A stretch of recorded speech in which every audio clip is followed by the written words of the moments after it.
अऊज़ु बिल्लाहि मिनश शैतानिर रजीम।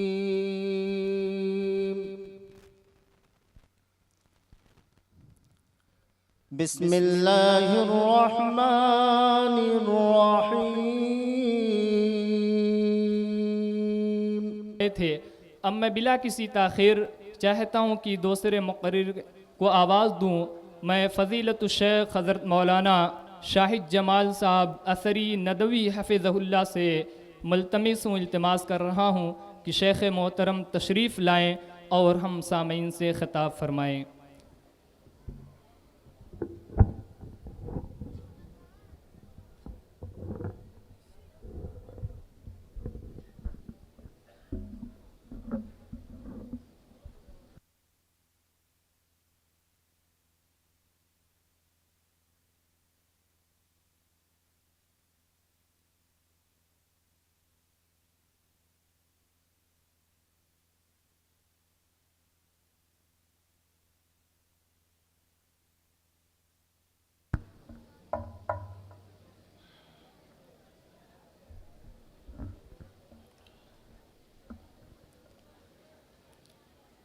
अस्सलामु अलैकुम वरहमतुल्लाहि वबरकातुह।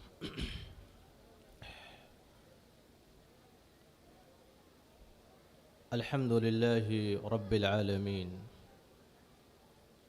वस्सलातु वस्सलामु अला अशरफिल अंबियाई व सय्यिदिल मुरसलीन व अला आलिहि त्तय्यिबीन अत्ताहिरीन व अला अस्हाबिहिल गुर्रिल मयामीन वमन तबिअहुम बिइहसानिन इला यौमिद्दीन व बअदु। फ़अऊज़ु बिल्लाहि मिनश शैतानिर रजीम। बिस्मिल्लाहिर रहमानिर रहीम। क़द कानत लकुम उस्वतुन हसनतुन फ़ी इब्राहीम वल्लज़ीन मअह व क़ाल तआला रब्बना इन्नी अस्कन्तु मिन ज़ुर्रिय्यती बिवादिन गैरि ज़ी ज़र्इन इंद बैतिकल मुहर्रम रब्बना लियुक़ीमुस्सलाह फ़ज्अल अफ़इदतम मिनन्नासि तहवी इलैहिम वर्ज़ुक़हुम मिनस्समरात लअल्लहुम यशकुरून। रब्बि इश्रह ली सदरी व यस्सिर ली अमरी वहलुल उक़दतम मिन लिसानी यफ़क़हू क़ौली। सुब्हानक ला इल्म लना इल्ला मा अल्लमतना इन्नक अंतल अलीमुल हकीम। उलमाए गिरामी क़द्र, बुज़ुर्गों, नौजवानों, इस्लामी माओं और बहनों, मुल्क की मौजूदा सूरत हाल दीन बेदारी और इर्तिदाद के वाक़यों के दरमियान बिलखुसूस मुबारकपुर और अहले मुबारकपुर के क़ुलूब व अज़हान में जो खलजान है, जो ज़हनी बेचैनियाँ हैं, जो इज़्तिराब की कैफ़ियतें हैं, इसी मुनासिबत से मैंने कुरान करीम की दो आयात आपके सामने तिलावत की है। अल्लाह ताला सूरह मुम्तहना की आयत नंबर 4 में इरशाद फरमा रहा है, क़द कानत लकुम उस्वतुन हसनतुन फ़ी इब्राहीम वल्लज़ीन मअह, कि ऐ मुसलमानों, तुम्हारे लिए हज़रत इब्राहीम अलैहिस्सलातु वस्सलाम और उनकी आलो औलाद, उनकी अज़वाज और उनके हाथ पर ईमान कबूल करने वाले अफराद की सीरतों, उनकी ज़िंदगियों के अंदर बेहतरीन उसवा और नमूना मौजूद है। हम ये समझते हैं कि हज़रत इब्राहीम अलैहिस्सलातु वस्सलाम की सीरत, हज़रत इस्माईल अलैहिस्सलातु वस्सलाम की सीरत हमारे लिए सिर्फ़ क़ुरबानी और क़ुरबानी की इबादत में उसवा और नमूना है। हम ये समझते हैं कि हज़रत इब्राहीम और उनके साहबजादे हज़रत इस्माईल की सीरत और उनकी सुन्नतें हमारे लिए हज और हज के अय्याम में उसवा और नमूना है। हालांकि कुरान करीम हज़रत इब्राहीम की सीरत को मुसलमानों की पूरी ज़िंदगी के लिए, ज़िंदगी के तमाम शोबों के लिए उसवा और नमूना बताते हुए कहता है कद कानत लकुम उस्वतुन हसनतुन फी इब्राहीम वल्लदीन मआ। ऐ मुसलमानों, तुम्हारे लिए उस्वा और नमूना है हजरत इब्राहीम, आइडियल है हजरत इब्राहीम, तुम्हारे लिए रोल मॉडल है हजरत इब्राहीम। हजरत इब्राहीम की औलाद, उनकी अज़वाज, उनके हाथ पर ईमान कबूल करने वाले मोमिनीन तुम्हारे लिए बेहतरीन किस्म के आइडियल हैं। और इसलिए भी आइडियल हैं हजरत इब्राहीम और हजरत इब्राहीम की सीरत के उन लोगों के लिए जो तौहीद को छोड़ करके कुफ्र और शिरक के दलदलों में फंसे हुए हैं, जो कुफ्र और शिरकत की तारीकियों में भटक रहे हैं। हजरत इब्राहीम अलैहिस्सलातु वस्सलाम की सीरत उनके लिए उसवा है कि किस तरीके से कुफ्र और शिरक की दबीस चादरों को फाड़ करके अपने दिल को तौहीद की रोशनी से मुनव्वर किया जाए। हजरत इब्राहीम अलैहिस्सलातु वस्सलाम की सीरत उसवा और नमूना है उन अकलियतों के लिए जो अक्सरियत और तादाद की कसरतों से मरूब होकर के जिंदगियां गुजार रहे हैं, जो कुफ्र की ताकत उनकी हुकूमतों और सल्तनतों से खौफ ज़दा होकर के डरे और सहमे हुए अपनी जिंदगियों को बिता रहे हैं। हजरत इब्राहीम उनके लिए उसवा और नमूना है कि हजरत इब्राहीम ने जब अपने दिल को तौहीद की रोशनी से मुनव्वर किया था, वो अकेले थे, वो तने तन्हा थे, वो एक ऐसी अकलियत थे कि उसमें इकाई का तसव्वुर तो था लेकिन कोई दहाई न थी। वो ऐसे अकेले फर्द थे अपने मुआशरे के कि उनके साथ कोई दहाई और कोई दूसरा आदमी खड़ा न था, बिल्कुल तने तन्हा थे। पूरा मुआशरा, पूरी बस्ती, पूरा कबीला, पूरा खानदान, घर के तमाम अफराद हजरत इब्राहीम के दीन और उनकी जात के दुश्मन बन गए थे। लेकिन ऐसे हालात में भी हजरत इब्राहीम ने कभी भी अपनी तौहीद, अपने दीन और ईमान के साथ कंप्रोमाइज नहीं किया। वो अक्सरियत से नहीं घबराए, वो तादाद से नहीं डरे, वो किसी की चौधराहट से और उनकी हुकूमत और सल्तनत से मरूब न हुए, वो उनकी अफराद की ताकतों और कुव्वतों से खौफ नहीं खाए। उन्होंने कभी दौलत की लालच को कबूल न किया, वो किसी की मोहब्बत के झांसे में गिरफ्तार होकर के उन्होंने कभी भी अपने दीन और ईमान को छोड़ने का इरादा तक नहीं किया। हजरत इब्राहीम की सीरत, उनकी जिंदगी उसवा और नमूना है अकलियतों के लिए भी जो अक्सरियत के खौफ से घुट घुट करके अपनी जिंदगियां गुजार रहे हैं। हजरत इब्राहीम की सीरत, उनकी पूरी जिंदगी उसवा और नमूना है उन लोगों के लिए जो मसाइब व आलाम में और रब की जानिब से आजमाइशों में गिरफ्तार हैं। कि हजरत इब्राहीम की सीरत उठा करके आप देख लें कि अल्लाह ताला ने किस कदर आजमाइशों में उन्हें मुब्तला किया, कितने इम्तिहानात से उन्हें गुजारा गया, कितनी मुसीबतें और तकलीफें उनके ऊपर आई, लेकिन वो बंदा अपने ईमान और तौहीद के ऊपर डटा रहा। हजरत इब्राहीम अपने ईमान और तौहीद के ऊपर डटे रहे और सब्र के साथ सारे आजमाइशों में वो कामयाब और रब के सारे इम्तिहानात के ऊपर और आजमाइशों के ऊपर खरे उतरे। हजरत इब्राहीम की सीरत उसवा और नमूना है उन लोगों के लिए जो मसाइब व आलाम और आजमाइशों में मुब्तला हैं। हजरत इब्राहीम की सीरत और उनके बेटे हजरत इस्माइल की पूरी जिंदगी उसवा और नमूना है उन औलादों के लिए, उन नौजवानों के लिए जिनके वालिदैन अभी बाहयात और जिंदा व सलामत हैं, कि किस तरीके से अपने वालिदैन की इताअत और फरमाबरदारी की जाए, उनके साथ हुस्न सलूक किया जाए, किस तरीके से उनकी हर जायज़ बातों के सामने सरे तस्लीम खम कर लिया जाए। हजरत इब्राहीम के बेटे हजरत इस्माइल की सीरत में ऐसे नौजवानों के लिए और हमारी नस्लों के लिए बेहतरीन उसवा और नमूना मौजूद है। हजरत इब्राहीम की सीरत उसवा और नमूना है उन वालिदैन के लिए कि जिनको अल्लाह ताला ने औलाद की नेमत से नवाजा है, कि किस तरीके से अपनी औलाद की तरबियत की जाए, किस तरीके से उनकी परवरिश और पर्दाख्त की जाए, कैसी तालीम और कैसी तरबियत उनकी दी जाए कि वो हमारे इताअत गुजार और फरमाबरदार बन जाएं, वो मुत्तकी और परहेजगार बन जाएं, वो रब की इताअत गुजार और रब के शुक्रगुजार बन जाएं। हजरत इब्राहीम की सीरत में ऐसे वालिदैन के लिए भी उसवा और नमूना मौजूद है कि कि अपने बेटों की किस तरीके से, अपनी नस्लों और औलादों की किस तरीके से तरबियत की जाए।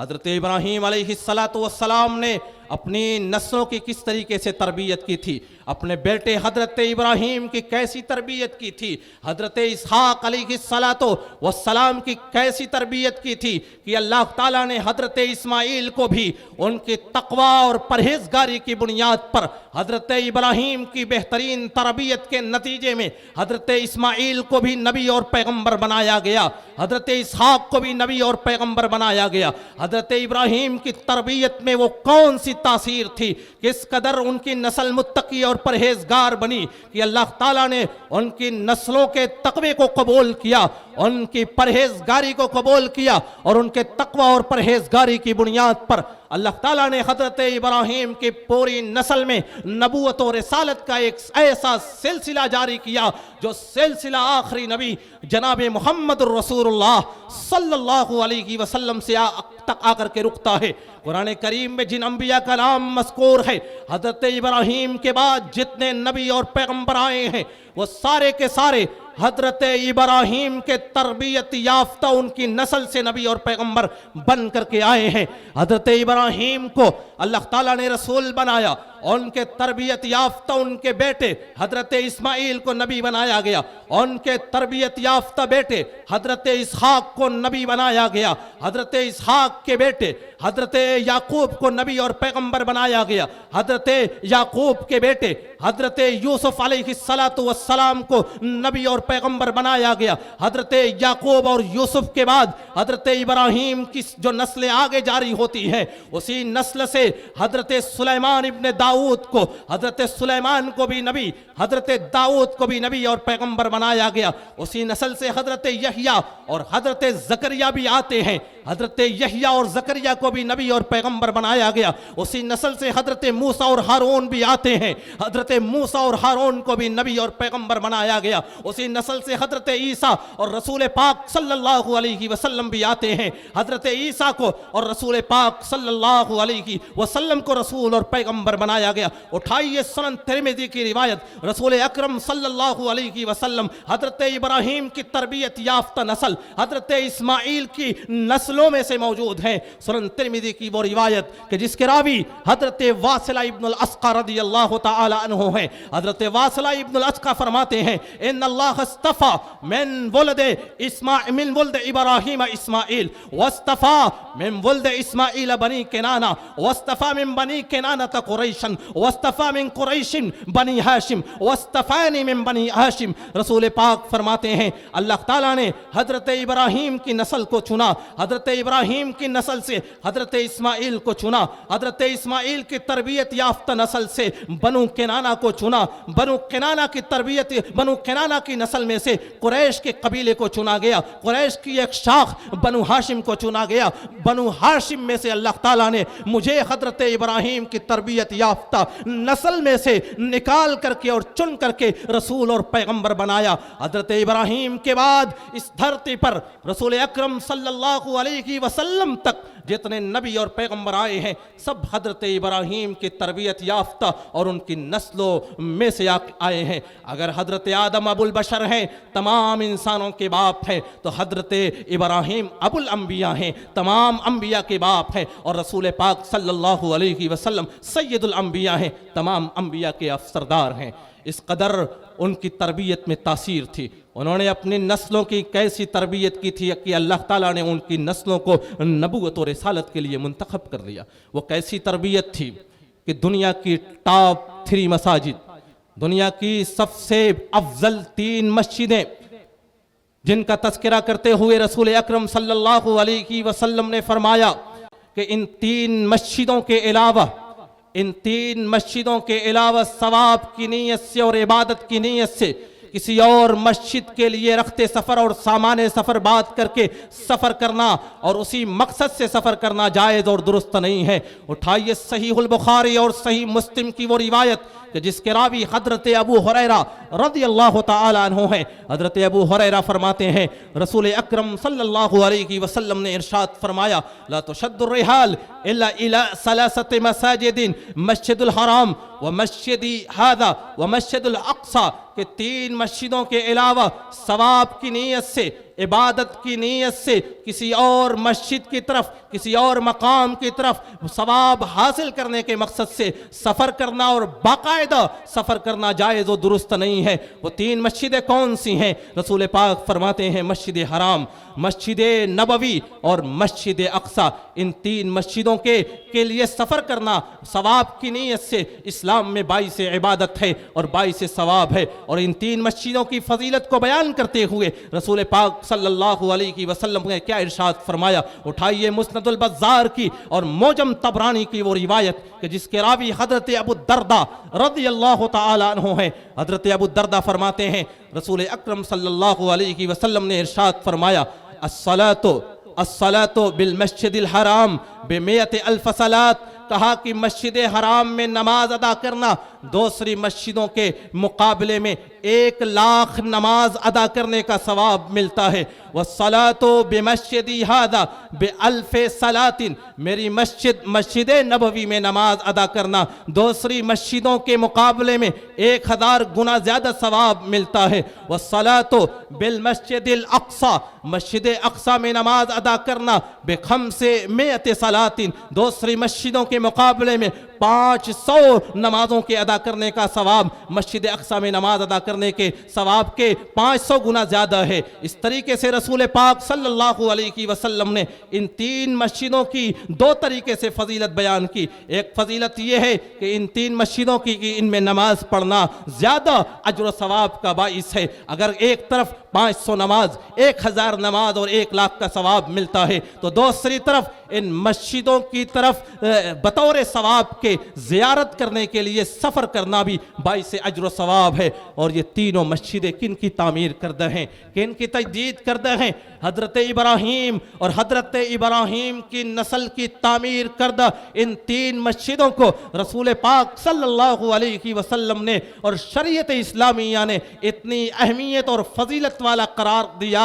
मस्जिद हराम की तामीर और तजदीद हज़रत इब्राहीम अलैहिस्सलातु वस्सलाम ने अपने फरदर्द अंजुमन हज़रत इस्माइल के साथ मिल करके की थी। इन अव्वल बैतिन वुदिअ लिन्नास लल्लज़ी बिबक्कता मुबारकन व हुदल लिल आलमीन, सबसे पहला घर धरती के ऊपर अल्लाह के लिए जो तामीर किया गया, अल्लाह की इबादत के लिए बनाया गया, वो घर मक्कतुल मुकर्रमा और बक्का के अंदर मौजूद है।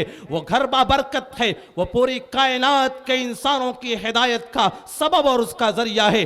फीह आयातुम बय्यिनात मकाम इब्राहीम, उस घर में अल्लाह की वाज़ेह निशानियाँ और रोशन दलाइल मौजूद है। वह मकाम इब्राहीम, उस घर में, उसी मस्जिद हराम के अंदर, उसी हरम मक्की में वो मकाम इब्राहीम भी है, वो पत्थर भी है जिस पत्थर पर खड़े होकर के हजरत इब्राहीम बैतुल्लाहिल हराम की तामीर कर रहे थे।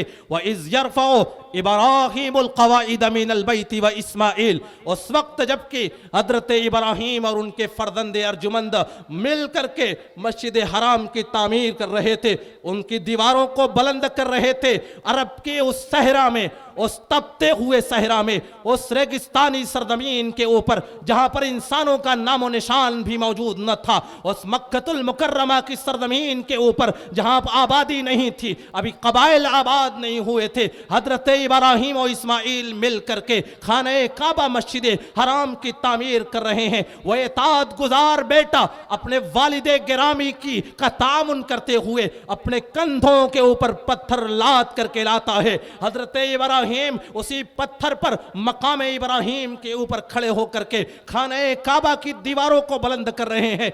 बेटा एक बार भी नहीं पूछता है, वालिदे गिरामी अरब की इस तपती हुई सहरा में, इस रेगिस्तानी इलाके के अंदर जहां अभी आबादी भी नहीं है, जहां अभी कबाइल भी आबाद नहीं हुए हैं, आप बैतुल्लाहिल हराम, आप अल्लाह के इस घर को किस मकसद के लिए तामीर कर रहे हैं? अगर हमारी नस्लें होती तो वो ये कहती कि ये बुढ़ा सठिया गया है, इसका दिमाग खराब हो गया है। लेकिन वालिदे गिरामी का, वालिदे गिरामी हजरत इब्राहीम का वो एताद गुजार और वफा शिआर बेटा एक बार भी अपनी जबान नहीं खोलता है।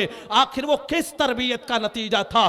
तरबियत हजरत इब्राहीम ने की थी, उनकी तालीम हजरत इब्राहीम ने की थी, जिनकी वजह से, जिनकी तरबियत के नतीजे में अल्लाह ताला ने उनकी नस्लों के ऊपर, उनकी नस्लों में नबूवत का सिलसिला भी जारी किया। उनको दुनिया के 3 सबसे अफजल मसाजिद की तामीर और तजदीद का मौका भी फराहम किया। हजरत इब्राहीम की नस्ल से हजरत याकूब भी थे, उन्हीं के पोते थे। उन्होंने बैतुल मक़दिस शहर को आबाद किया और एक कौल के मुताबिक मस्जिद अक्सा की तामीर उन्होंने की थी। हजरत इब्राहीम की नस्ल से रसूल पाक सल्लल्लाहु अलैहि वसल्लम भी थे कि हरम हिजरत मदीना के बाद मक्कतुल मुकर्रमा को जब छोड़ करके रसूल अकरम सल्लल्लाहु अलैहि वसल्लम ने जब हिजरत की और मदीनतुल मुनव्वरा में आकर के आबाद हुए, आबाद होने के बाद सबसे पहला काम रसूल पाक सल्लल्लाहु अलैहि वसल्लम ने यह किया था कि मस्जिद नबवी की बुनियाद रखी थी और मस्जिद नबवी की तामीर का काम अपने शुरू किया था। ये दुनिया की टॉप 3 मसाजिद, दुनिया की अफजल तरीन 3 मस्जिदें, इन मस्जिदों में नमाज पढ़ना सबसे ज़्यादा बाइस सवाब, इन मस्जिदों की ज़ियारत करना बाइस सवाब। इन तीनों मस्जिदों की तामीर हजरत इब्राहीम और उनकी नस्लों के वास्ते से हुई है। आखिर वो कौन सी तरबियत थी, वो कैसी तरबियत थी, वो कैसी तालीम थी? हजरत इब्राहीम ने अपने बच्चों की कैसे तरबियत की थी? आज हम चाहते हैं कि हमारे बेटे भी हमारे इताअत गुजार बने, वफाशियार बने, हमारी इबादत, हमारी इताअत करते हैं और रब की इबादत व बंदगी करते रहें। आज हम चाहते हैं कि हमारे बेटे नेक, मुत्तकी और परहेजगार हजरत इस्माइल की तरीके से इताअत गुजार बन जाएं, लेकिन हम अपने नफूस की इस्लाह के लिए तैयार नहीं हैं। हम मटर गश्तियाँ करते रहें, हम अय्याशियाँ करते रहें, हम होटल बाजियाँ करते रहें, हम बुराइयों में मुब्तला रहें, हम नमाज से गाफिल रहें और हम ये तसव्वुर कायम करें, हम ये सोचें, हम ये ज़हनो दिमाग के अंदर ये तसव्वुर बैठा लें और ये इरादा करें, और ये इरादा करें कि हमारे बेटे नेक बन जाएं, मुत्तकी परहेजगार बन जाएं, तो ऐसा होने वाला नहीं है। क्योंकि मिजाज जो होता है वो जेनेरिक होता है। अखलाक और किरदार नस्ल दर नस्ल और वालिदैन से औलाद तक मुंतकिल होता है। अगर हम चाहते हैं कि हमारी नस्लें इबादत गुजार बने, इताअत गुजार बने, तो सबसे पहले हमें अपने नफूस की इस्लाह करनी होगी। हजरत इब्राहीम के फर्जंद, उनकी नस्लें इस कदर इबादत गुजार, इस कदर मुत्तकी और परहेजगार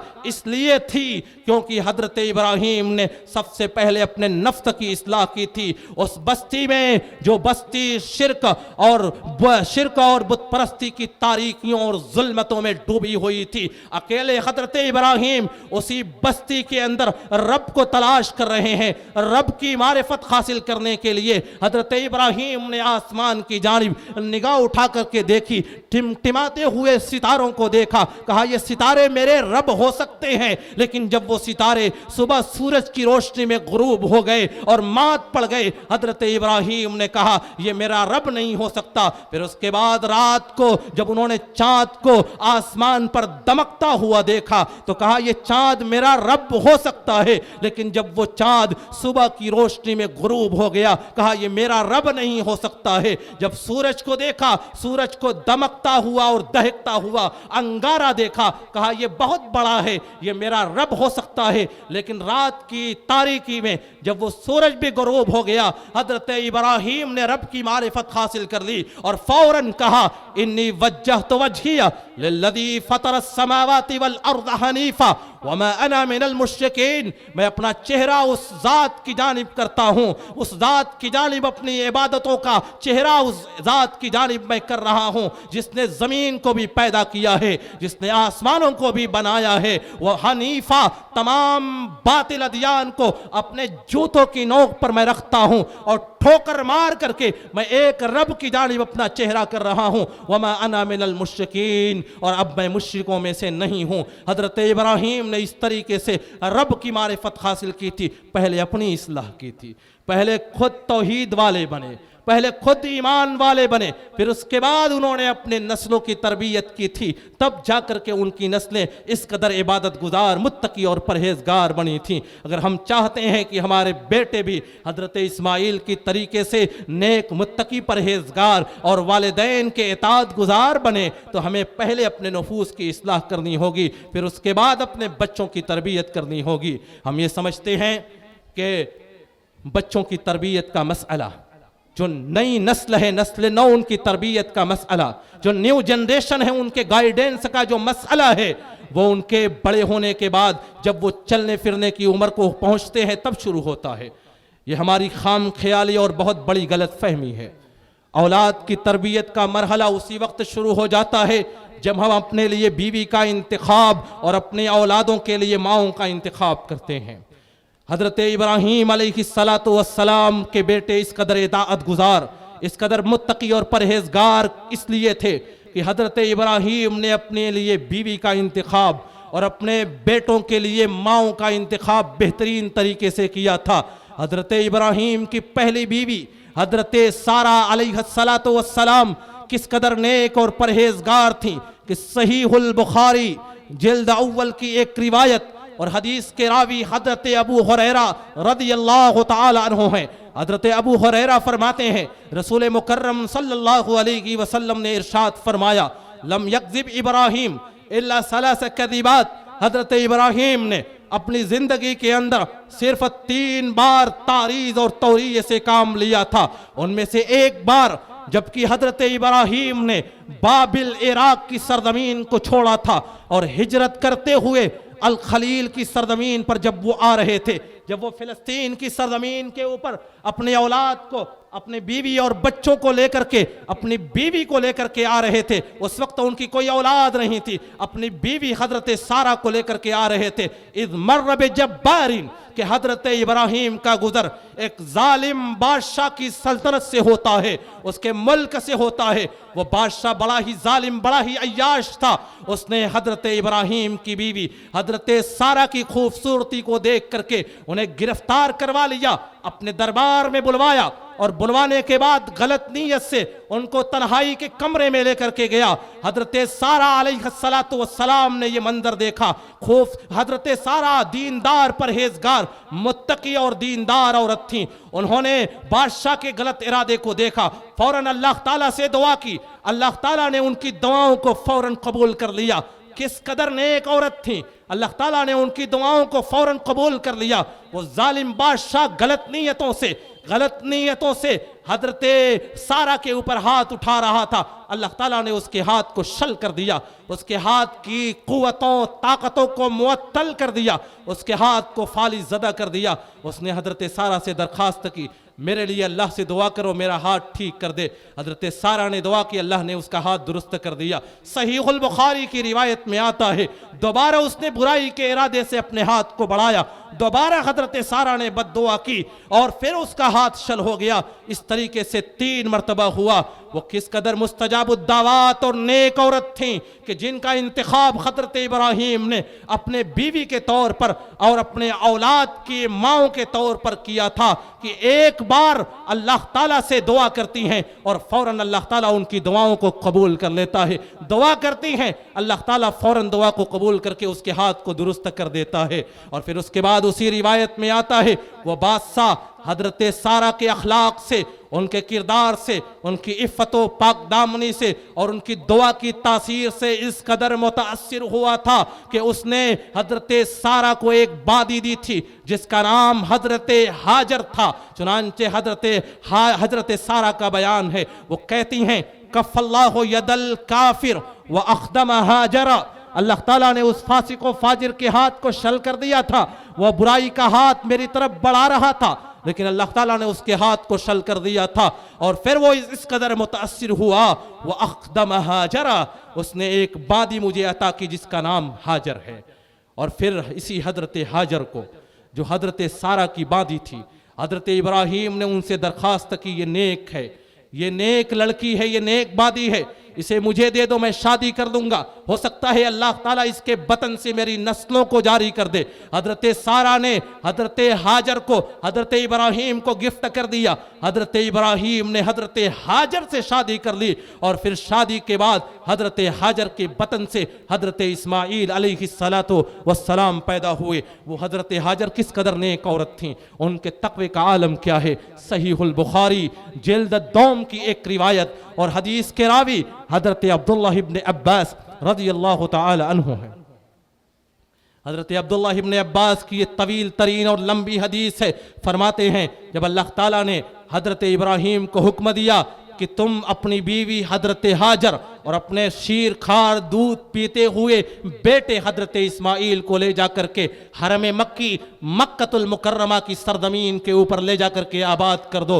चुनांचे अल्लाह के हुक्म की इताअत और फरमाबरदारी में हज़रत इब्राहीम अपनी बीवी हज़रत हाजर और बेटे हज़रत इस्माइल को लेकर के चलते हैं और आकर के वहाँ झोला और मंतरा वहाँ पर ले आकर के रख देते हैं जहाँ पर जमजम आज जमजम का कुआं मौजूद है। वहीं पर रखने के बाद हजरत इब्राहीम पलटते हैं और पलटते हुए जब हजरत हाजर ने देखा कि छोड़ करके जा रहे हैं, पीछा करते हुए जाती हैं, हमें किसके भरोसे छोड़ करके जा रहे हो, ऐन तज़हब व ऐन तत्रुकुना बिहादल वादी अल्लज़ी लैसा फीहा इंसन वला शैउन वला मा, कि किसके भरोसे हमें इस वादी और इस बेआबो गयाह वादी के अंदर छोड़ करके जा रहे हो, जहां पर कोई आबादी नहीं है, जहां कोई बस्ती नहीं है, जहां पर आबो दाना नहीं है, जहां पर पानी का इंतजाम नहीं है, जहां पर खाने का कोई इंतजाम नहीं है, आखिर किसके हवाले छोड़ करके हमें इस बेआबो गयाह वादी के अंदर छोड़ करके जा रहे हो। हजरत इब्राहीम उनकी बातों पर कान नहीं धरते हैं, वो अपने समत मुतवज्जा हैं, जाते चले जाते हैं। पीछे हजरत हाजर सवाल करती हुई पूछती हुई चली जाती हैं। जब सवाल करके थक जाती हैं पूछती हैं अल्लाहुल्लज़ी अमरक बिहादा, क्या अल्लाह ताला ने यह हुक्म दिया है कि हमें ले जा करके यहाँ आबाद कर दो। हजरत इब्राहीम ने कहा हाँ, ये अल्लाह का हुक्म है कि तुमको और तुम्हारे बेटे को यहाँ ला करके मुझे आबाद करना है। उस वक्त उस नेक खातून ने, उस मुत्तकी और परहेजगार खातून ने क्या कहा था, इदन ला युज़य्यिउनल्लाहु अबदा, तब तो अल्लाह ताला हमें ज़ाय और बर्बाद नहीं करेगा। उनके ईमान का, उनके तक़वे का आलम यह था कि उन्होंने फौरन कहा कि इस बेआबो गयाह वादी में कोई मददगार तो नहीं है, कोई आबोदाना का इंतजाम तो नहीं है, लेकिन अल्लाह ताला हमें ज़ाय और बर्बाद नहीं करेगा, अल्लाह ताला हमें ज़लील और रुस्वा नहीं करेगा। इस कदर ईमान और तवक्कुल उनके दिलो दिमाग और ज़हनो दिमाग के अंदर अल्लाह की ज़ात के ऊपर था। वो हज़रत हाजर, उनका इंतखाब हज़रत इब्राहीम ने अपनी बीवी के तौर पर और अपने बेटों की माओं के तौर पर किया था। इसीलिए इस्लाम ने शादी के जो 4 मेयार बताए हैं, सहीहुल बुखारी की वो रिवायत कि जिसके रावी हजरत अबू हुरैरा रज़ियल्लाहु ताला अन्हु है, रसूल अकरम सल्लल्लाहु अलैहि वसल्लम इरशाद फरमाते हैं तुनकहुल मरअतु लिअरबईन लिमालिहा व लिजमालिहा व लिहसबिहा फस्तर बिज़ातिद्दीन। कहा कि औरत से शादी 3 वजूहात और 3 असबाब की बुनियाद पर की जाती हैं, 3 औसाफ और खूबियां देख करके की जाती हैं।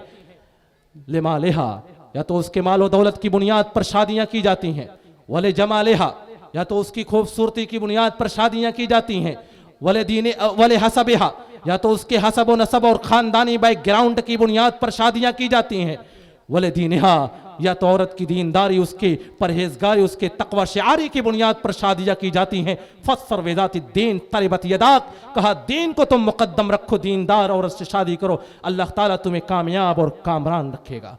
इसीलिए रसूल पाक ने यह रहनुमाई की है अपनी उम्मत को, क्योंकि औलाद की तरबियत का मरहला उसी वक्त शुरू हो जाता है जब बीवी का इंतखाब होता है। और हजरत इब्राहीम की नस्ल इस कदर नेक और परहेजगार बनी, हजरत इब्राहीम की नस्ल नबूवत और रिसालत की हकदार बनी, क्योंकि उन्होंने अपने लिए बीवी का इंतखाब तकवा और परहेजगारी की बुनियाद पर किया था। हजरत इब्राहीम अलैहिस्सलातु वस्सलाम ने जब बीवी का इंतखाब कर लिया तो अपनी औलादों के लिए वो दुआएं करते थे। औलाद की विलादत से पहले भी और विलादत के बाद भी, बुढ़ापे के और पीराना साली के उस आलम में जबकि बूढ़े हो चुके थे, अल्लाह ताला ने उनको कोई औलाद नहीं दी थी, रब्बुल आलमीन के दरबार में हाथ फैला करके गिड़गिड़ा करके दुआ करते हैं, रब्बि हब्ली मिनस सालिहीन, ए अल्लाह ताला तू मुझे नेक बेटा अता कर। सिर्फ बेटा का मुतालबा नहीं किया, सिर्फ बेटे की दुआ नहीं की, सिर्फ औलाद की दुआ नहीं की, कहा रब्बि हब्ली मिनस सालिहीन, ए अल्लाह ताला तू मुझे नेक बेटा अता कर। फबश्शरनाहु बिगुलामिन हलीम, अल्लाह ताला ने उनको एक बुर्दबार, एक सबरदार बेटा अता किया, एक ऐसा बेटा जो सबरदार था, क्योंकि अल्लाह को मालूम था कि इस सबरदार बेटे से बहुत सारे इम्तिहानात लेने हैं, इस बेटे को बहुत सारी आजमाइशों से गुजारना है, बहुत सारे इम्तिहानात से गुजारना है। इसीलिए अल्लाह ताला ने नेक औलाद के साथ साथ, नेक और साले के साथ साथ हलीम और बुरदबार भी बना करके भेजा था। और फिर वो बेटा किस कदर बुरदबार साबित हुआ, आपने तारीख और सीरत की किताबों में पढ़ा होगा, मैं उस तफसील को बयान करना नहीं चाहता। हजरत इब्राहीम अपनी औलाद की पैदाइश के बाद भी उनके लिए दुआ करते थे, रो रो करके, गिड़गिड़ा करके अपने लिए भी, रब्बी जालनी मुकीमस्सलाती व मिन ज़ुर्रियती रब्बना व तक़ब्बल दुआ, ऐ मेरे रब तू मुझे नमाज का पाबंद बना और मेरी ज़ुर्रियतों को भी नमाज का पाबंद बना। आज हम खुद नमाजें नहीं पढ़ते तो हमारी नस्लें कैसे नमाज की पाबंद होंगी। आज हमें दुआओं के लिए रब के दरबार में हाथ उठाने की मोहलत और फुर्सत नहीं है। अगर कोई नमाज का पाबंद भी है, नमाजें पढ़ी और फौरन मस्जिद से बाहर निकल गया, इतनी मोहलत और फुर्सत नहीं है कि रब के दरबार में 2 मिनट के लिए हाथ उठा करके अपने लिए, अपने औलाद के दीन और ईमान के लिए, उनके मुस्तकबिल के लिए हम दुआएं कर लें। हजरत इब्राहीम अपने औलाद की पैदाइश से पहले भी दुआ कर रहे हैं, रब्बि हब्ली मिनस सालिहीन। पैदाइश के बाद भी दुआ कर रहे हैं, बेटा बड़ा हो गया है, रब्बि जालनी मुकीमस्सलाती व मिन ज़ुर्रियती रब्बना व तक़ब्बल दुआ, ऐ मेरे रब तू मुझे नमाज का पाबंद बना और मेरी ज़ुर्रियत और नस्लों को भी नमाज का पाबंद बना। इस कदर दुआओं के बाद हजरत इब्राहीम की औलाद मुत्तकी और परहेजगार बनी थी। हजरत इब्राहीम के यहाँ जब पहली विलादत हुई, जब पहला बेटा हुआ, उन्होंने नाम का इंतखाब, बेहतरीन नाम का इंतखाब किया था। याद रखिए, इंसान के अखलाक और किरदार, उसके मिजाज के ऊपर नाम का गहरा असर पड़ता है और बहुत गहरा असर पड़ता है। उसकी मिसालें भी मैं आपको बयान करूंगा। हजरत इब्राहीम के यहाँ जब पहली औलाद हुई, उन्होंने पहले बेटे का नाम इस्माइल रखा। इब्रानी ज़बान का लफ्ज़ है, इब्रानी ज़बान के अंदर इस्मा के माने होता है सुनने के, और ईल के माने अल्लाह के होता है। सहीहुल बुखारी जिल्द 2 किताब तफसीर के अंदर इमाम बुखारी ने कई मकामात के ऊपर ईल का माना बयान करते हुए लिखा है कि जब्र के माने अब्द के होता है और ईल का माना अल्लाह के होता है।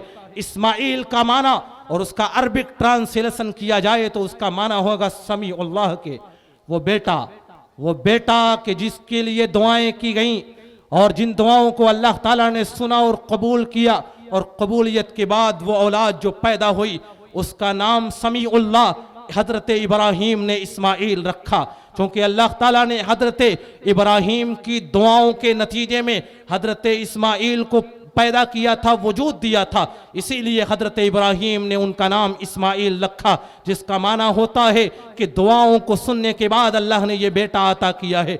ऐसा नाम रखा जिसमें अबदियत की बू आती है, ऐसा नाम रखा जिसमें अबदियत की निस्बत अल्लाह की जानिब की जाती है। इसीलिए रसूल मुकर्रम सल्लल्लाहु अलैहि वसल्लम ने कहा, अहब्बुल अस्माए इलल्लाहि अब्दुल्लाह व अब्दुर्रहमान, बेहतरीन नाम अल्लाह के नज़दीक अब्दुल्लाह और अब्दुर्रहमान हुआ करते हैं। रसूल अकरम सल्लल्लाहु अलैहि वसल्लम की एक हदीस सहीहुल बुखारी जिल्द अव्वल किताबुल अदब की ये रिवायत, एक नाम का, इंसान के नाम का उसकी ज़ात, उसके मिजाज के ऊपर किस कदर गहरा असर पड़ता है।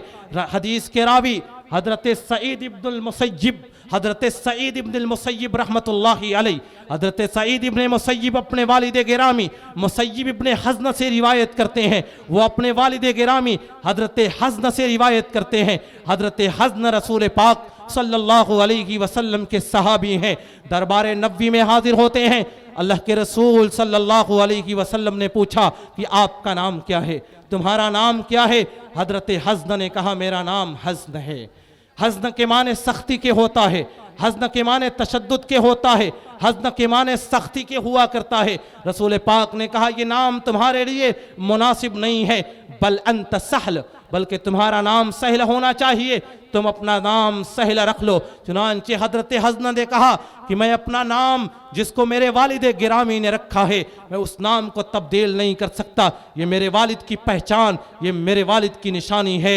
ला उगय्यिरु इस्मन सम्मानी है अभी, जिस नाम को मेरे बाप ने रखा है मैं उस नाम को तब्दील करने वाला नहीं हूँ। उन्होंने नाम चेंज नहीं किया, बराबर वो नाम उनके साथ पुकारा जाता रहा। नतीजा ये है, हजरत हज़न के पोता जो किबार ताबईन में से हैं, हजरत सईद इब्नुल मुसय्यिब का बयान सहीहुल बुखारी की रिवायत में, फमा ज़ालत तिलकल हुजूनतो फीना बादो, वो सख्ती जो हमारे दादा के नाम में थी वो नस्लों में मुंतकिल हुई, और बराबर वो सख्ती हमारी नस्लों में, वो अखलाक व किरदार की सख्ती, वो मिजाज की सख्ती हमारे नस्लों में बाकी और बरकरार रही।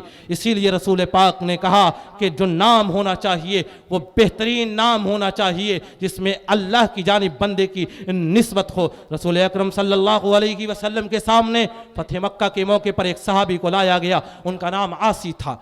आसी का माना नाफरमान के होता है। अल्लाह के रसूल सल्लल्लाहु अलैहि वसल्लम ने फौरन नाम चेंज किया और कहा कि तुम्हारा नाम आज से मोती होगा। मोती का माना फरमाबरदार के होता है। सही मुस्लिम की एक दूसरी रिवायत, एक औरत रसूल पाक सल्लल्लाहु अलैहि वसल्लम के पास आती है जिनका नाम आसिया था, जिसके माने नाफरमान के होता है। रसूल अकरम सल्लल्लाहु अलैहि वसल्लम ने नाम बदला और नाम बदल करके उनका नाम जमीला रख दिया। इस तरीके से नामों के असरात इंसान के मिजाज, उनकी शख्सियात, उनके अखलाक और किरदार पर पड़ते हैं। इसीलिए हजरत इब्राहीम ने अपने बेटे का नाम इस्माइल रखा था। और एक कदीम ज़माने से यह रस्म मुसलमानों में चलती आ रही थी कि नाम अंबिया और सहाबा के नाम पर रखा जाए, लेकिन जब से फिल्मों और सीरियलों का दौर चला है हमने अपने बेटों और बेटियों का नाम फिल्मी एक्टरों और उनके किरदारों और सीरियलों के किरदारों के नाम पर रखना शुरू कर दिया। और ऐसा नाम रखने के बाद हम उन बेटों और बेटियों से ये उम्मीद रखें कि वो हजरत इब्राहीम और इस्माइल के तरीके से, वो हजरत सारा और हजरत हाजर की तरीके से बन जाएं, वो हजरत फातिमतुज़ ज़हरा, हजरत आयशा की तरह बन जाएं, तो ऐसा होने वाला नहीं है। हम जिनको रोल मॉडल मान करके, जिनको आइडियल मान करके हम अपने बेटों और बेटियों का नाम रखते हैं, जाहिर सी बात है कि उन नामों के असरात हमारे औलादों के मिजाज के ऊपर, उनके अखलाक के ऊपर पड़ने वाला ज़रूर है। कदीम ज़माने से ये रिवाज था, ये तरीक़ाकार था कि लोग अपना नाम अंबिया के नामों पर, अंबिया की नस्लों के नामों पर रखा करते थे। रसूल अकरम सल्लल्लाहु अलैहि वसल्लम की एक हदीस, जब नजरान का वफ्द दरबार नबवी में आया था और आने के बाद नजरान के मजूसियों ने रसूल पाक के सामने सबसे पहला एतराज जो रखा था, वो एतराज ये था कि आपके कुरान में गलती है, आपके कुरान में गलती है। कुरान करीम हजरत मरियम को हारून की बहन करार दे रहा है। हजरत मरियम अलैहिस्सलातु वस्सलाम ने जब अपने बेटे हजरत ईसा को बगैर शौहर के और बगैर बाप के जन्म दिया था, उस वक्त उनकी कौम ने एतराज किया था और कहा था, या उख्त हारून मा कान अबूकी इम्रा सौइन व मा कान उम्मुकी बगिया। ऐ हारून की बहन, ऐ हारून की बहन, तुम्हारी माँ भी फाहिशा नहीं, बदकिरदार नहीं, तुम्हारे बाप भी बद अखलाक और बदकिरदार नहीं थे। आखिर ये बेटा बगैर शौहर के और बगैर बाप के तुम्हारी गोद में कैसे है? हजरत मरियम से उन लोगों ने कहा, या उख्त हारून, और कुरान करीम ने उनके जुमले को इसी तरीके से नकल किया, या उख्त हारून, ऐ हारून की बहन। नजरान के मजूसियों ने एतराज किया और कहा, कुरान में गलती है, हजरत मरियम को हारून की बहन बतलाया जा रहा है। वह मूसा कब्ल ईसा, हजरत हारून का दौर तो हजरत ईसा से बहुत पहले का है। दोनों के दरमियान एक लंबा गैप है।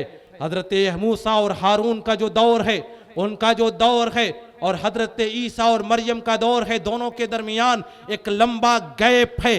तो हजरत मरियम हारून की बहन कैसे हुई? रसूल अकरम सल्लल्लाहु अलैहि वसल्लम ने कहा, बड़ी आसान सी बात है जिसको तुम समझ नहीं पा रहे हो। इन्नहुम कानू यसुम्मूना अब्नाअहुम बिअस्माइ अंबियाइहिम, ये वो नस्लें हैं, ये वो लोग थे जो अपनी औलादों और अपने नस्लों का नाम अपने अंबिया के नाम पर रखते थे। हजरत मरियम के वालिदे गिरामी हजरत इमरान ने अपने बेटे हारून का नाम हजरत मूसा के भाई हजरत हारून के नाम को देख करके रखा था। इन्नहुम कानू यसुम्मूना अंबिया अब्नाअहुम बिअस्माइ अंबियाइहिम। एक दौर था कि वो लोग अपने बेटों का नाम अंबिया और सहाबा के नाम पर रखा करते थे। बहरहाल बताने का मकसद ये है कि आज हम अपने बेटों और बेटियों का नाम फिल्मी एक्टरों के नाम पर रखते हैं। जाहिर सी बात है, नाम के असरात तो उनके मिजाज और किरदार के अंदर मुंतकिल होना ज़रूरी है। हज़रत इब्राहीम अलैहिस्सलातु वस्सलाम ने अपनी औलाद की तरबियत के लिए जो एक बड़ा कारनामा अंजाम दिया, एक बड़ी कुर्बानी थी, वो थी माहौल की फराहमी। उन्होंने अपनी औलाद को कुफ्र और शिरक के माहौल में तरबियत नहीं दी। उन्होंने अपनी औलाद और अपनी नस्लों को बुराई और फहाशी के माहौल में तरबियत नहीं दी। उन्होंने अपनी नस्लों को बुराई और फहाशी के माहौल में परवान नहीं चढ़ाया, बल्कि जब हजरत इब्राहीम अलैहिस्सलातु वस्सलाम की यहाँ औलादें हुई, अपनी एक बीवी हजरत सारा को और उनके बेटे हजरत इसहाक को फिलिस्तीन के शहर अल खलील में ले जाकर के आबाद किया, बैतुल मुक़द्दस की सरजमीन के पास ले जाकर के आबाद किया। वो सरजमीन की जिसके बारे में कुरान कहता है, सुब्हानल्लज़ी अस्रा बिअब्दिही लैलम मिनल मस्जिदिल हरामी इलल मस्जिदिल अक़सल्लज़ी बारकना हौलहू। बाबरकत है वो ज़ात कि जिसने अपने बंदे रसूल मुकर्रम सल्लल्लाहु अलैहि वसल्लम को रातों रात मस्जिद हराम से उठा करके मस्जिद अक़सा की सैर कराई। अल्लज़ी बारकना हौला, वो मस्जिद अक़सा, वो बैतुल मक़दिस की सरज़मीन कि जिसके इर्द गिर्द हमने खैर और बरकतों को रखा है, उसी खैर और बरकतों वाले इलाके में हज़रत इब्राहीम ने अपने बेटे हज़रत इसहाक को और उनकी माँ हज़रत सारा को आबाद किया। और हज़रत इब्राहीम ने अपने दूसरे बेटे और दूसरी बीवी हज़रत हाजर और हज़रत इस्माइल को ले जाकर के हरम मक्की की सरजमीन, मुक़द्दस सरजमीन के ऊपर ले जाकर के आबाद किया। और आबाद करने के बाद दुआ की, रब्बना इन्नी अस्कन्तु मिन ज़ुर्रिय्यती बिवादिन गैरि ज़ी ज़र्इन इंद बैतिकल मुहर्रम रब्बना लियुकीमुस्सलाह। ऐ मेरे रब, मैंने अपनी नस्लों को तेरे मुहर्रम घर, तेरे बैतुल्लाहिल हराम हरम मक्की के पास ले जाकर के मैंने अपनी औलाद को ले जाकर के बसा दिया है। और इसलिए बसाया है ताकि वो इस घर को आबाद करें, लियुकीमुस्सलाह, इस घर में आकर के नमाज अदा करें, इस घर को आबाद करें। ऐसे मुक़द्दस सरजमीन के ऊपर, ऐसी मुक़द्दस सरजमीन के ऊपर तरबियत पाने वाली नस्लें अगर नेक और परहेजगार न बने तो हम नेक और परहेजगार बनेंगे। उनकी नेकी और परहेजगारी की हिकमत यही है कि हज़रत इब्राहीम ने तरबियत के तमाम पहलुओं की रियायत और तमाम पहलुओं का ख्याल किया था। आज हम अगर घर बनाते हैं, आज हम अपना मकान अगर बनाते हैं, ज़मीन और जायदाद खरीदते हैं, तो इरादा ये होता है कि हमारा घर बाजार से करीब हो, हमारा घर, हमारा मकान मार्केट से करीब हो, हमारा घर रोड से करीब हो। हमने कभी ये नहीं सोचा कि हमारा घर, हमारा मकान मस्जिद से करीब हो। रसूल पाक सल्लल्लाहु अलैहि वसल्लम के ज़माने में बनु सलमा अवाली के इलाकों में आबाद थे। मदीनतुल मुनव्वरा के बॉर्डर का इलाका, मदीनतुल मुनव्वरा के बॉर्डर का इलाका बनु सलमा, वहाँ आबाद थे। बनु सलमा के अफराद को पता चला मस्जिद नबी के पास ज़मीन खाली पड़ी है, फ़ौरन दरबार नबी में हाजिर हुए। सहीहुल बुखारी की रिवायत में आता है, अल्लाह के रसूल सल्लल्लाहु अलैहि वसल्लम से कहा, अल्लाह के रसूल, हम अवाली के इलाके को छोड़ करके मस्जिद नबी के करीब होकर के आबाद रहना चाहते हैं, मस्जिद नबी के करीब आकर के आबाद होना चाहते हैं।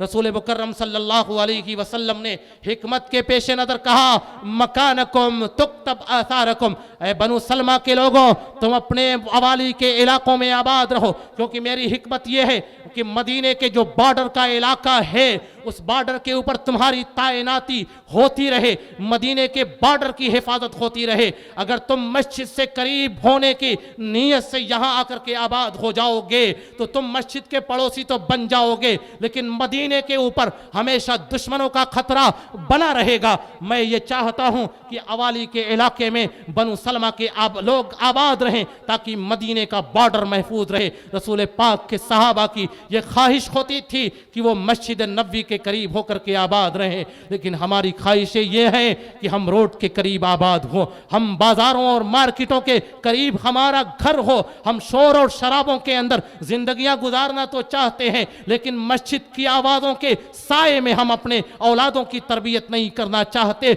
और फिर भी ये सोचते हैं कि हमारी नस्लें इताअत गुजार बने, तौहीद और ईमानदार बने, हमारी नस्लें रब्बुल आलमीन के लिए इबादत गुजार और परहेजगार बने। तो ऐसा होने वाला नहीं है। अहब्बुल बिलादि इलल्लाहि, अहब्बुल बिलादि इलल्लाहि इनदल्लाहि मसाजिदुहा व अबगदुल बिलादि इलल्लाहि अस्वाकुहा। अल्लाह के नज़दीक सबसे बेहतरीन जगह अल्लाह की मस्जिदें हैं। हम बेहतरीन जगहों को छोड़ करके उन जगहों पर आबाद होते हैं जिनके बारे में रसूल मुकर्रम ने कहा अबगदुल बिलादि इलल्लाहि अस्वाकुहा। अल्लाह के नज़दीक सबसे मबगूज़ जगह, सबसे बुग़्ज़ वाली जगह, सबसे ज़्यादा गैज़ व गज़ब नाजिल होने वाली जगह, वो जगह जहाँ शैतान अपना झंडा गाड़ लेता है, वो जगह बाजार है। हम बाजारों में अपना मकान बनाना चाहते हैं, लेकिन मस्जिदों के करीब और मस्जिदों के सायों में ला करके अपनी औलादों को बसाना और तरबियत देना नहीं चाहते। हज़रत इब्राहीम की नस्लें इस कदर ईमानदार इसलिए बनी थी क्योंकि उनकी तरबियत हरम मक्की के ज़ेरे साए हुई थी। उनकी तरबियत बैतुल मक़दिस की सरजमीन, अंबिया की सरजमीन, फ़िलिस्तीन की सरजमीन के ऊपर हुई थी। हज़रत इब्राहीम अलैहिस्सलातु वस्सलाम ने अपनी औलाद को तरबियत दी थी, ईमान की तालीम दी, तौहीद की तालीम दी, और ज़िंदगी भर अपने मौत के आखिरी लम्हे तक, ज़िंदगी की आखिरी सांस और सांस की आखिरी डोर तक हज़रत इब्राहीम और उनके पोते हज़रत याकूब बराबर अपनी नस्लों को दीन और तौहीद की तालीम देते रहे। ववस्सा बिहा इब्राहीम बनीहि व याकूब या बनिया इन्नल्लाह अस्तफ़ा लकुमुद्दीन फला तमूतुन्ना इल्ला व अंतुम मुस्लिमून। हज़रत इब्राहीम ने भी वसीयत की थी, उनके पोते हज़रत याकूब ने भी अपनी औलादों और नस्लों को वसीयत की थी और कहा था इन्नल्लाह अस्तफ़ा लकुमुद्दीन, अल्लाह ताला ने इस दीन को तुम्हारे लिए चुन लिया है। फला तमूतुन्ना इल्ला व अंतुम मुस्लिमून। सांस की आखिरी डोर तक, जिंदगी की आखिरी सांस तक तुम्हें मुसलमान, ईमानदार और तौहीद वाला मुवहिद बन करके रहना है। फला तमूतुन्ना इल्ला व अंतुम मुस्लिमून। तुम्हें मौत ना आए मगर ईमान और इस्लाम और तौहीद की हालत में। और यही नसीहत हज़रत इब्राहीम ने की, यही तालीम हज़रत याकूब ने भी की, और यही तालीम हज़रत याकूब की नस्लों और उनके बाद आने वाले अंबिया ने भी अपने औलादों और अपने नस्लों को की, जिनके नतीजे में उनके बेटे तौहीद वाले बने, उनके बेटे ईमानदार बने। रसूल अकरम सल्लल्लाहु अलैहि वसल्लम ने नस्लों के लिए जो तरबियती निसाब बयान किया, जो तालीम का निसाब बयान किया, आज हम उस निसाब से भी मुंह मोड़ चुके हैं। हमारी ख्वाहिश ये होती है कि हमारा बेटा जैसे ही पढ़ने की उम्र को पहुंचता है, चलने और फिरने की उम्र को, हम अंग्रेज़ी से इतना मरगूब हो चुके हैं, हम मगरिबी तहजीब के इस कदर दिलदादा हो चुके हैं कि फ़ौरन कुरान और ईमानियात और रसूल मुकर्रम के फरमान और अहकामात की तालीम और बुनियादी तालीम दिए बगैर हम स्कूलों और कॉन्वेंटों और इंग्लिश मीडियम स्कूलों में दाखिल करा देते हैं। फिर नतीजा ये होता है कि बेटा ईमान से भी गाफिल है, कुरान से भी गाफिल है, रसूल मुकर्रम के फरमान से भी गाफिल है। और जाहिर सी बात है कि जिसकी तरबियत के अंदर ईमान ही नहीं, जिसके कॉन्सेप्ट में ईमान ही नहीं, जिसके कॉन्सेप्ट में कुरान ही नहीं, जिसकी तरबियत और तालीम में रसूल मुकर्रम का फरमान ही नहीं, तो आखिर में जा कर के उसका नतीजा और रिजल्ट क्या आना है। इसीलिए रसूल पाक सल्लल्लाहु अलैहि वसल्लम ने अपने असहाब के लिए तालीम का वो निसाब बयान किया था कि इब्ने माजा की वो रिवायत जिसके रावी हज़रत जुंदुब इब्ने अब्दुल्ला रदियल्लाहु ताला अन्हु हैं। हज़रत जुंदुब बिन अब्दुल्ला फरमाते हैं कुन्ना मअन नबी सल्लल्लाहु अलैहि वसल्लम व नहनु फित्यानुन हज़ाविरा, हम लोग रसूल पाक सल्लल्लाहु अलैहि वसल्लम के दरबार में हाज़िरी दिया करते थे, हम लोग नई उम्र के बिल्कुल नौजवान थे। फ़तअल्लमनल ईमान, हमने दरबार नबवी में हाज़िरी दे करके सबसे पहले ईमान सीखा था। सबसे पहले हमने ईमान की तालीम, ईमान के अहकामात, उसकी तफसीलों का इल्म हमने हासिल किया था। सुम्मा तअल्लमनल कुरान, फिर उसके बाद हमने कुरान की तालीम को हासिल किया था। फज़ददना बिही ईमाना, ईमान और कुरान की तालीम के बाद हमारे ईमान में मज़ीद इजाफा हो गया, हमारे ईमान में मज़ीद बढ़ोतरी हो गई। ये निसाब था रसूल पाक सल्लल्लाहु अलैहि वसल्लम का। पहले आप अपने असहाब को ईमान की तालीम देते थे, फिर उसके बाद कुरान की तालीम देते थे, फिर असहाब को सिफारत की और दूसरी ज़बानों को सीखने की आप इजाज़त देते थे। हज़रत ज़ैद इब्न साबित फ़राइज़ के बहुत ज़्यादा बहुत बड़े जानकार, हजरत उबई बिन काब किरात के बहुत बड़े जानकार, हजरत अब्दुल्लाह इब्ने अब्बास कुरान की तफसीर के बहुत बड़े जानकार। आपने अपने असहाब को इब्रानी ज़बान सीखने की भी तालीम और तरगीब दी थी। आपने कुरान और ईमान की तालीम के बाद सहाबा के सामने इल्म के दरवाज़ों को खोल दिया था। लेकिन आज हम चाहते हैं कि हमारी नस्लें, हमारे बेटे और बेटियां ईमानदार बने, ईमान वाली और तौहीद वाले बन जाएं। लेकिन हम इंग्लिश मीडियम में दाखिल कराएंगे, हम कॉन्वेंटों में दाखिल कराएंगे, हम उन्हें ईमान की तालीम नहीं देंगे, हम उन्हें कुरान की तालीम नहीं देंगे, हम रसूल मुकर्रम के फरमान की और बुनियादी फरमान की तालीम नहीं देंगे और चाहेंगे कि बेटा हजरत इस्माइल की तरीके से बन जाए, बेटी हजरत फातिमा की तरीके से बन जाए, तो ऐसा होने वाला नहीं है। हजरत इब्राहीम अलैहिस्सलातु वस्सलाम की नस्लों की तरीके से अगर अब आप अपनी नस्ल बनाना चाहते हैं, वैसी कुर्बानियाँ देनी होंगी, अपनी इस्लाह करनी होगी। अगर चाहते हैं कि हमारी बेटियाँ हजरत सारा अलैहिस्सलातु वस्सलाम की तरीके से बन जाएं, तो ऐसी अज़वाज का इंतखाब करना होगा। वो हजरत सारा अलैहिस्सलातु वस्सलाम जब बादशाह के दरबार में थीं, गरीबुल वतन थीं, अजनबी थीं, कोई जानने और पहचानने वाला नहीं था।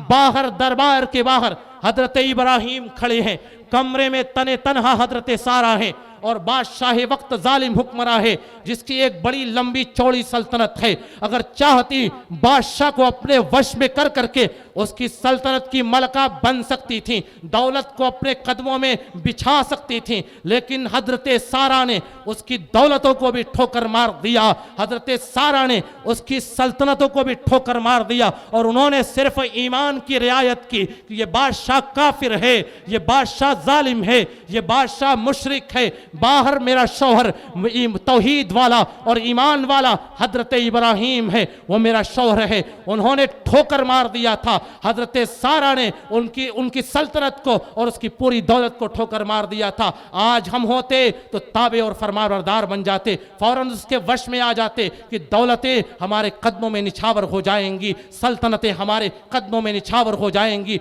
मैं बादशाह का करीबी बन जाऊंगा, मैं बादशाह का वजीर बन सकता हूं, मैं बादशाह का दरबारी बन सकता हूं। लेकिन हजरत सारा वो इस कदर नेक और परहेजगार थीं कि उन्होंने उसकी दौलतों और सल्तनतों को भी ठोकर मार दिया था। रसूल अकरम सल्लल्लाहु अलैहि वसल्लम की एक दो हदीसें मैं बयान करके अपनी बात को ख़त्म करूंगा। आज हम चाहते हैं कि हमारी नस्लें भी ईमानदार बने। इर्तिदाद के वाक़यात के दरमियान हमारे ज़हन दिमाग में जो खलजान है, उसका हल यही है कि हम हजरत इब्राहीम की सीरत को पढ़ें, हजरत इब्राहीम की सीरत में गौर व फिक्र करें और तरबियत के जिन पहलुओं को मैंने आपके सामने बयान किया है, इन्हीं पहलुओं के मुताबिक हम अपने बच्चों की तरबियत करें।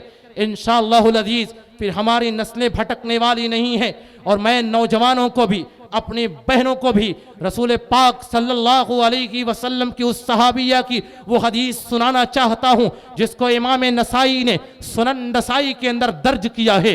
हदीस के रावी हजरत अनस इब्ने मालिक रज़ियल्लाहु ताला अन्हु हैं। अनस इब्ने मालिक फरमाते हैं कि हजरत अबू तलहा रज़ियल्लाहु ताला अन्हु ने उम्मे सुलैम को निकाह का पैगाम दिया। हजरत उम्मे सुलैम के पास जब हजरत अबू तलहा का पैगाम निकाह पहुंचता है, निकाह का पैगाम पहुंचता है, हजरत उम्मे सुलैम ने जवाब दिया, वल्लाहि मा मिस्लुका या अबा तलहा ला तुरद्दु वला युरद्दु। ऐ अबू तलहा, तुम्हारा जैसा पैगाम, तुम्हारा जैसा पैगाम और तुम्हारे जैसे शख्स का निकाह का पैगाम रद्द नहीं किया जा सकता। तुम्हें बेहतरीन शख्सियत के मालिक हो, तुम अच्छे अखलाक और किरदार के मालिक हो। अगर तुम किसी को निकाह का पैगाम दे दो, अगर तुम किसी के हाथ का मुतालबा कर लो, तो तुम्हारे इस पैगाम और मुतालबे को रद्द नहीं किया जा सकता। लेकिन मैं तुम्हारे इस पैगाम को रद्द करती हूँ, लिअन्नका रजुलुन काफिरुन, क्योंकि तुम काफिर आदमी हो, क्योंकि तुम मुसलमान नहीं हो, क्योंकि तुम ईमान वाले नहीं हो, क्योंकि तुम तौहीद वाले नहीं हो। व अना इम्रअतुन मुस्लिमतुन, मैं एक मुसलमान औरत हूँ। और ये कह करके हजरत उम्मे सुलैम ने अबू तलहा के इस पैगाम निकाह को ठुकरा दिया था। नतीजा ये हुआ, हजरत अबू तलहा ने हजरत उम्मे सुलैम से निकाह करने के लिए शादी की और शादी का जो निकाह करने के लिए इस्लाम कबूल किया। हजरत अबू तलहा ने उम्मे सुलैम से शादी करने के लिए, निकाह करने के लिए इस्लाम कबूल किया और महर कायनात की सबसे महंगी महर, जिसको लोगों ने बयान किया, शुर्राए हदीस ने, कि दुनिया के निकाहों की सबसे महंगी महर हजरत उम्मे सुलैम की थी। उन्होंने कहा मेरी महर यही होगी, तुम इस्लाम कबूल कर लो। और नतीजा ये हुआ, हजरत अबू तलहा ने इस्लाम कबूल कर लिया और हजरत उम्मे सुलैम ने उनको शौहर के तौर पर कबूल कर लिया। अल्लाह ताला ने इसीलिए तौहीद को, इस ईमान को, जिस ईमान को अल्लाह ताला ने हमें नेमत के तौर पर नवाजा है, ये कितनी बड़ी नेमत है। अल्लाह ताला कुरान मजीद के अंदर इरशाद फरमाता है, इन्नल्लज़ीना कफ़रू वमातू वहुम कुफ़्फ़ार फ़लन युक़बल मिन अहदिहिम मिल्उल अर्दि ज़हबा वलौ इफ्तदा बिही। तुम में से जो लोग, जिन लोगों ने कुफ्र किया, अल्लाह की ज़ात का इनकार किया, वमातू वहुम कुफ़्फ़ार, और उनका इंतकाल भी इसी हाल में हुआ कि वो कुफ्र की हालत में और कुफ्र के आलम में वो इस दुनिया से रुखसत हुए। फलन युक़बल मिन अहदिहिम मिल्उल अर्दि ज़हबा, अगर जमीन के बराबर, पूरी जमीन के बराबर अल्लाह के दरबार में ला करके सोना रख दे, उतना सोना जितना जमीन के ऊपर, पूरी धरती के ऊपर समा जाए, उतना सोना रब के दरबार में ले जा करके जमा कर दे कि हमें जहन्नम के अजाब से छुटकारा दे दिया जाए, फिदिये के तौर पर कबूल कर लिया जाए। फलन युक़बल मिन अहदिहिम मिल्उल अर्दि ज़हबा, तो इतनी बड़ी दौलत भी, इतनी कसीर तादाद में, इतना कसीर तादाद में सोना भी अल्लाह ताला कबूल नहीं करेगा। यह है तौहीद और ईमान की कीमत। तौहीद की कीमत, कायनात की सबसे महंगी चीज, दुनिया की सबसे महंगी चीज हमारी तौहीद और हमारा ईमान है। और इसकी कीमत का अंदाजा रब के दरबार में उस वक्त लगेगा जब एक काफिर रब्बुल आलमीन के दरबार में जाएगा, उसके लिए जहन्नम के फैसले हो चुके होंगे। अल्लाह ताला एक काफिर को लेकर के आएगा। सहीहुल बुखारी जिल्द दोम की एक रिवायत और हदीस के रावी हजरत अनस इब्न मालिक रज़ियल्लाहु ताला अन्हु, जो जाओ बिल काफिर यौमल क़ियामा, एक काफिर को क़यामत के दिन लेकर के आया जाएगा। अल्लाह ताला उसके लिए जहन्नम का फैसला कर देगा और जब जहन्नम के अज़ाब को वो देखेगा, उससे पूछा जाएगा क्या तुम्हारी ये ख्वाहिश है कि पूरी जमीन के बराबर तुम्हारे पास सोना हो और सोने को जहन्नम से, अज़ाब से छुटकारे के लिए तुम रब के दरबार में पेश कर दो? क्या तुम इतना सोना रब के दरबार में अपने छुटकारे के लिए पेश कर सकते हो? कहा वल्लाहि मेरी ये ख्वाहिश है कि अगर इतना सोना भी मेरे पास होता और अल्लाह ताला फिदिये के तौर पर भी कबूल कर लेता, तो मैं जमीन भर करके सोना रब के दरबार में अपने छुटकारे के लिए पेश कर देता। अल्लाह ताला उस काफिर से कहेगा, हमने तो तुमसे इससे आसान चीज का मुतालबा किया था, पूरी जमीन भर सोना इकट्ठा करना तुम्हारे क्या किसी के बस की बात नहीं है। कारून का खजाना भी इतना बड़ा और इतना अजीम नहीं था, किसी के बस की ये बात नहीं है कि पूरी जमीन के भर उसके पास सोना हो। हमने तो तुमसे इससे आसान चीज का मुतालबा किया था, हमने सिर्फ तुमसे तौहीद का मुतालबा और ईमान का मुतालबा किया था। तुमने मेरी तौहीद को और मेरे ईमान को ठुकरा दिया है। अब तुम पूरी जमीन भर सोना भी खर्च करके तुम चाहोगे कि जहन्नम के अजाब से छुटकारा पा जाओ। फलन युक़बल मिन अहदिहिम मिल्उल अर्दि ज़हबा, तो इतना सोना और इतनी दौलतें भी कबूल नहीं की जाएंगी। मैदान क़यामत में एक बंदे को अपने ईमान की कीमत का, अपनी तौहीद की कीमत का अंदाज़ा लगेगा। आज जो लोग दीन बेजार हो रहे हैं, हमारी गफलतों की बुनियाद पर, वालिदैन की गफलतों की बुनियाद पर, मुआशरे के बातिल रस्मों रिवाज की बुनियाद पर, मैं उनके सामने रसूल पाक की सिर्फ एक हदीस पेश करना चाहता हूँ। अगर मुआशरे की गलत रस्में हैं तो फिर रसूल पाक की ये हदीस भी तो है। सही मुस्लिम जिल्द अव्वल की ये रिवायत और हदीस के रावी हजरत अनस अबू सईद खुदरी रज़ियल्लाहु ताला अन्हु हैं। रसूल पाक सल्लल्लाहु अलैहि वसल्लम फरमाते हैं कि एक आदमी बनु नज्जार का, उसने इस्लाम कबूल किया। इस्लाम कबूल करने के बाद वो रसूल पाक के दरबार में आकर के वही की किताबत किया करता था। उसने सूरह बकरा और सूरह आले इमरान की तालीम भी हासिल कर ली थी, उसको याद भी कर लिया था। फिर उसके बाद वो इस्लाम को छोड़ करके भाग गया, वो मुसलमानों की जमात को छोड़ करके भाग गया और जा करके अहले किताब में शामिल हो गया। काफिरों ने, अहले किताब ने उसके मसले को बहुत उठाया, बड़ा हल्ला और शोर मचाया, जैसे आज के इस दौर में शोर और वावेला मचाया जाता है कि तुम्हारी जमात का, तुम्हारे धर्म का एक आदमी हमारी जमात और हमारे धर्म में दाखिल हो गया है। वैसा ही शोर और हंगामा दौरे नबवी में भी मचाया गया था, लेकिन चंद दिन नहीं गुजरे हैं, अल्लाह ताला ने उस आदमी को, कसम अल्लाह उनका, अल्लाह ताला ने उसकी गर्दन को तोड़ दिया, उसे हलाक और बर्बाद कर दिया। काफिरों ने, अहले किताब ने उसके लिए जमीन को खोदा, जमीन में उसको दफन कर दिया। सुबह जब देखते हैं जमीन ने उसकी लाश को कबूल नहीं किया, लाश जमीन के फर्श के ऊपर, जमीन के रूह के ऊपर, जमीन के ऊपरी हिस्से के ऊपर जलील खार हो रही थी। फिर दोबारा गड्ढा खोदा गया और गड्ढा खोद करके उसकी लाश को दोबारा अहले किताब और काफिरों ने दफन किया।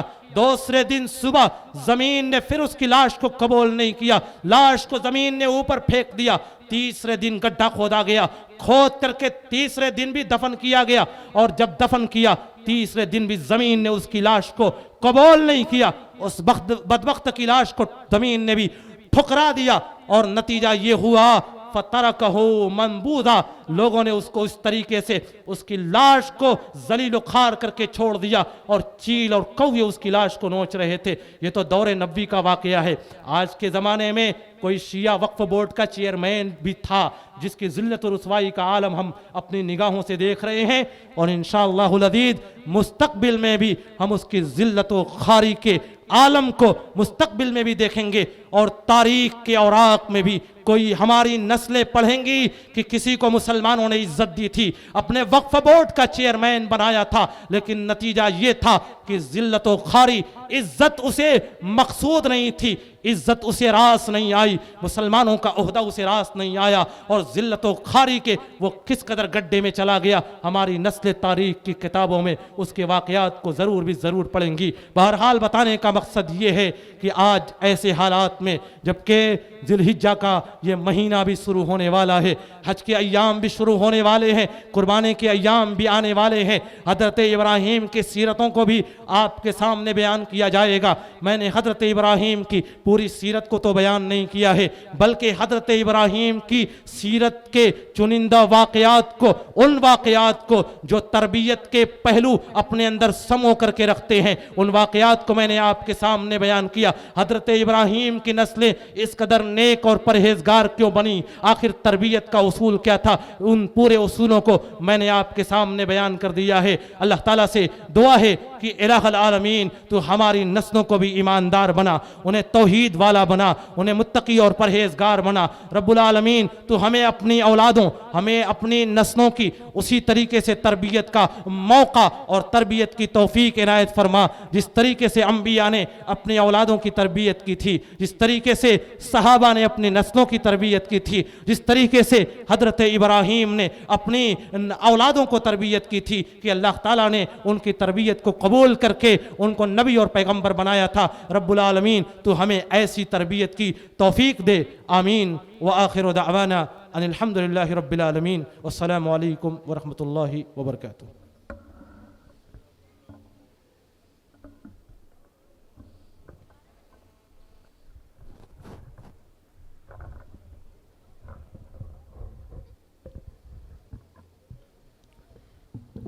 जज़ाकुमुल्लाहु खैर व हसनल जज़ा, बारकल्लाहु फ़ीक। अभी आप उस्ताद मोहतरम फ़ज़ीलतुश्शैख़ हज़रत मौलाना शाहिद जमाल साहब असरी नदवी हफ़िज़हुल्लाह से बड़ी कीमती बातें समाअत कर रहे थे। शेख नस्ल नौ के ताल्लुक़ से कि नस्ल नौ की हिफाजत कैसे, सीरत इब्राहीम के हवाले से बड़ी अहम बातें बयान कर रहे थे, और मैं देख रहा था कि आप बड़ी दिलजमई के साथ समाअत कर रहे थे बातों को।